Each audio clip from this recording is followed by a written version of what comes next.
работе Largus, 18 год, пробег 137 тысяч, 129 мотор. Жалоба клиента: повышенный расход масла около 700 грамм на 1000 километров. Будем скидывать двигатель, капиталить мотор. Пробег по одометру может не соответствовать.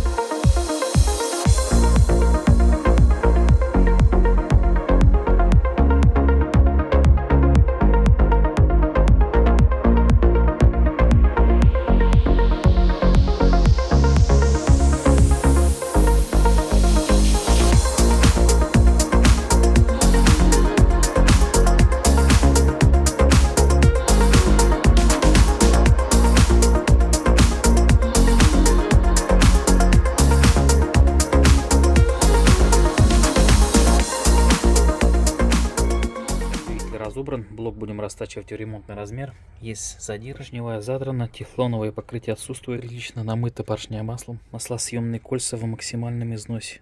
Будем уходить от облегченных поршней. Распредвалы, шейки распредвала в нормальном состоянии. Коленвал хороший, в стандартном размере. Масляный насос задран. Есть посторонний шум по приводным роликам. Также ремень весь трещины. Помпа потекшая, ГРМ, помпа, ролик. Все будем менять. Диск резиново-выжимной в нормальном состоянии. Обслужим генератор, пока он снятый. До него добираться очень сложно. Сильные масляные отложения. Такое происходит, когда масло жрет, и люди просто начинают добавлять масло, а не менять. По ГБЦ произведем полный ремонт. Кстати, ГБЦ уже скидывали. По всей видимости, меняли прокладку ГБЦ. Тут стоит металлическая завода.